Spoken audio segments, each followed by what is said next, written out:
ምን እንደምላችሁ አላውቅም። የምር አቅም መስሎኛል። ድምጼን ራሱ ከፍ አድርጌ መናገር አልቻልኩም። ልጅ የኔ ልጅ። ተስፋ መቁረጥ የሽንፈት ምልክት ነው። በሽንፈት ምልክት ውስጥ ደግሞ የበታችነት ስሜት አለ። የበታችነት ስሜት ደግሞ ካጣቃችሁ ከማን አይተናነስም። የምሬ ነው። አንድ ነገር ዋጋ ከፍላችሁ ጥራችሁ ግራችሁ ለፍታችሁ ያንን ነገር ከማጣታችሁ በፊት ዋጋ ትከፍላላችሁ። ዋጋ ከፍላችሁ ካጣችሁ አይቆጫችሁም። ምክንያቱም መልፋት ያለባችሁ ቦታ ላይ ለፍታችሁታል ያንን ነገር ላለማጣት። አንዳንዴ አብርሃም ሩታ የምትሰጠው ክብርና ዋጋ ለሱ የማይገባው ነው ብዬ ነው ማስበው። ለዛ ነው አመቱ ሙሉ ሩታ እየተከተለችው እንደጨራ ይቅርታ እየጠየቀችው በሰው ይቅርታ ስታስጠይቅ ራሷ ይቅርታ ስትጠይቅ አመቱ ሙሉ እያለቀሰች እሱን ስትከተለው በሷ እንባ ላይ እሱ የሚዝናናውና የሚቀልደው ሩታ እየሰጠችው ያለችው ክብር ለአብርሃም የማይገባ ስለሆነ ነው። ሩታ እህቴ ጋር ጓደኛዬ ጋር መጣው ብቻዋን ናት። ማንንም የሚረዳት የለም። ሁሉም እንዳጋዥም ለሷ እንደደገፈ ያደርጋል። ደግሞ እዛ ጋርም ሄዶ ያሽቃብጣል። እንኳን እናናራ አሟሟትን ራሱ አያሳምርም። የሴት ልጅ እንባ ባለዳ የሆናችሁ ወንዶች መጨረሻችሁ ላይ ማዘን ያለባችሁ እና ሩታን በሰዎች ዘንድ እንድትጠላ ለማድረግ በሰዎች ዘንድ እምነት እንዳይኖራት ለማድረግ የሚያረጉት ድራማ በጣም ነው የሚያስጠላው። ባለፈው እንግዲህ ቡዜ ምንድነው ያለችው? ልጁን ለእኛ ስጭኛ እናሳድጋለን እኮ ሩታ ለልዑል ያንሳ። እንኳን ሩታ ለልዑል ለታንስ ማለት ነው ቡዜ ለአንቺ ቤተሰብ ራሱ መሆን ትችላለች። ለቤተሰቦችሽ ሁላ መሆን ትችላለች። ገባሻ? እንኳን ለአንድ ለልጇ። ከዛ በኋላ ምን አደረጉ? በአብርሃም አክስት ልዑል እንትናሉ አሸሹባት፣ ከቤት ሰርቀው ወሰዱባት። ከዛንስ እኔ እንግዲህ አብርሃምና ሩታ ማለት ያለውን ስለምታውቁላችሁ ታውቃላችሁ። ሩታ ወደ ነው መምጣት ያለበት፣ ቀጥታ ወደ አብርሃም ነው። ምክንያቱም አብርሃም እያደረገ ያለው ነገር እሱን የሚያስጠረጥር ነው። ግን ደግሞ እነሱ ምንድነው ያደረጉት? ጨዋታው አክስቴ የምትባለው የሩታ አክስት ትባላለች፣ የነሱም አክስት ትባላለች። ያው ካሁን በፊት ያለው ቪዲዮዎች ላይ ነው ይሄንን ማየት የምትችሉት። ለጊዜው ግን የአብርሃም አክስት ብለን እንያዝ። እነሱ የሩታ አክስት ብሎ ነው የከረሙት። የሆነ ድራማ ሲጋለጥ ግን እሷ የጋሽዬ ዘመዶና ነው የተገኘችው። እና ምን ለማለት ነው? አክስት የሚሏት የአብርሃም እንጂ የሩታ ዘመድ አይደለችም።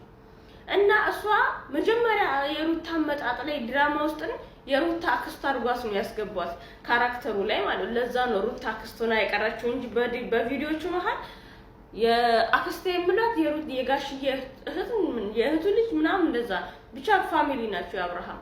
ከዛ ምን አደረጉ? በአክስቴ ልጁ እንዲሰረቅ አደረጉ።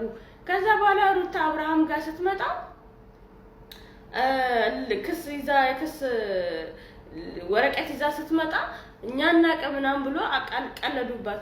ከዛ ምንድነው በማግስቱ አክስቴን ልጁን እንድትመልስ አደረጉ። ለምን? አክስቴ ሩታ አክስት ሆና ስለሆነ ቪዲዮዎች ላይ የመጣችው መጀመሪያ አመጣጥ ላይ ሩታ ፋሚሊ ሆና ስለመጣች ምንድነው ያደረጉ? ሩታ አውቃ ወደ አክስቷ ልጇን አሸሽታ እኛ ላይ ክስ መሰረተች። ምናምን አይነት ካራክተር አለ አይደል? ሩታን በሰዎች ዘንድ እምነት እንዳይኖራት ለማስጠላት የክፋት ጥግ ማለት ነው። ሩታ ዙሪያዋ ላይ ያሉ ሰዎች በደንብ ነው ማጥናት ያለበት፣ መፈተሽ ያለበት። አንዳንድ ሰዎች ወዳጅ ሆነው የሚቀርባችሁ ሁሉ ወዳጅ አይደለም። የምሬ ነው።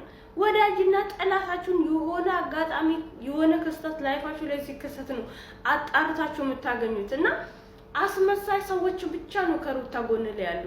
አጋዤ ነግራኛለች ቡዜ ናት የወሰደችው ብላኝ እንደሰለ አክስቱ እንደወሰደች ነው የነገረችኝ። እሷ ደግሞ አክስትነቷ ለኔ እንጂ ለልጅ አይደለም። አክስቱ ካለች ቡዜ በመጀመሪያው ቀን ልጄ ከመጥፋቱ በፊት አስፈራርተኝ ነበር አይደል ሄደችው። ግን ደግሞ የአባት ቦታ የአባት ነው፣ የእናት ቦታ የእናት ነው። የተለያየ ቦታ ነው ያለው። እንደ እናት እንደ አባት ሞኛ አሳደግኩኝ ምናምን ብዙ ሰው እንላለን። ግን ደግሞ አለ የአባት ራሱ ቦታው አለ። ይሄ ለመሆን እንሞክራለን እንጂ ማናችንም እንደ አባት የሚሆን ነገር የለም። ስለዚህ እሱም ቢያንስ ባልነቱ አልተሳካለትም፣ ሴት መቀየር ያዋጣኝ ካለ ቢያንስ አስመሳይ ሰዎች ብቻ ነው ከሩታ ጎን ላይ ያሉ። አንዳንዴ ዋጋ ስንከፍል ያ ዋጋ የምንከፍለው ለዛ ሰው የሚገባው ነው ብላችሁ ማሰብ አለባችሁ። እና ሰላም ውድና የተከበራችሁ ቤተሰቦቼ እንዴት ናችሁ? ደህና ናችሁ አላችሁልኝ ወይ? ነው ያለሁላችሁ እግዚአብሔር ይመስገን።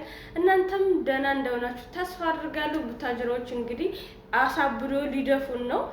ልዑሌ እንደዛ ተንሰፍስፎ አብርሃምን ሊያቅፈው እንደዛ ቁልጭልጭ አኖቹ ብሎ ሲንከራተት በመድኃኒዓለም ሰው ለቪዲዮ ብሎ እንደዚህ ይጨክናል ልጁ ላይ። እበትም እኮ ትል ይወልዳል። ለነገሩ አንተ አባት አይደለ? እንዳንተ አይነቱ ጅላንፎ አባት ሊሆን አይችልም። እንዳንተ አይነት ጅላንፎ አባት ሊሆን አይችልም። እና ሩታይ መስዋዕት ከፍለሻል። ከአመት በላይ እንባሽ አፈሰሻል። እንባሽ ለአብርሃም የፈሰሰው እንባ ቢጠራቀም እንደ ጎርፍ ሆኖ ነው ጠራርጎት የሚወስዱት። እና ታዩ በቃ ልጅሽን አግኝተሻል። ታዩ ሰላም ያለ ህይወት ኑሪ። ልክ እንደ ፍቅርዬ ቆራጣና ወሳኝ የውሳኔ ሰው ሆነሽ አቋም ኖሮሽ ልጅሽን ማሳደግ ትችያለሽ። ልክ እንደ ፍቅርዬ። ፍቅር ታናሽሽ ናት። አሁን አዲስ አበባ ላይ ቀብረር ብላ ልጇን እያሳደገች ቤተሰቧን እየመራች እየጦረች ነው። አንቺ በጣም ጎበዝ ነሽ፣ ስራ ላይም ጎበዝ ነሽ። አይዲያዎቹም ደግሞ ታውቂያለሽ። አንቺ አይዲያ ከባድ ነው። ተንኮል ላይም እኮ አንቺ ኃይለኛ ነሽ። እና አንቺ ከአብርሃም አትተናነሽም። እኛ የመዳም ቅመሞችን እንጨነቅ ቪዲዮቹን እናያለን። እኛ ስናይ እናንተ ዶላሩን ትቆጥራላችሁ። እኛ ሽንት ቤት አጥባን ፈክተን ልናገኝ የማንችለውን መላኮ እናንተ ነው የምትይዙት። ስለዚህ ታያቸው፣ ውጪ፣ ጤናሽን ምረጪ። ሰላም ሰው ሲናደር ሲበሳጭ ብዙ አይነት በሽታዎች ይመጣሉ። እስቲ ቪዲዮአቸውን አይተን እንመለስ። እነዚህ ጅላንፎ ማለት ነው። አብርሃም እንደዛ ሙሉ ሲያስለቅሳት እርጉዝ ሆና ከእርጉዝም አራስ ሆና እንዴት እያስለቀሳት እንደነበር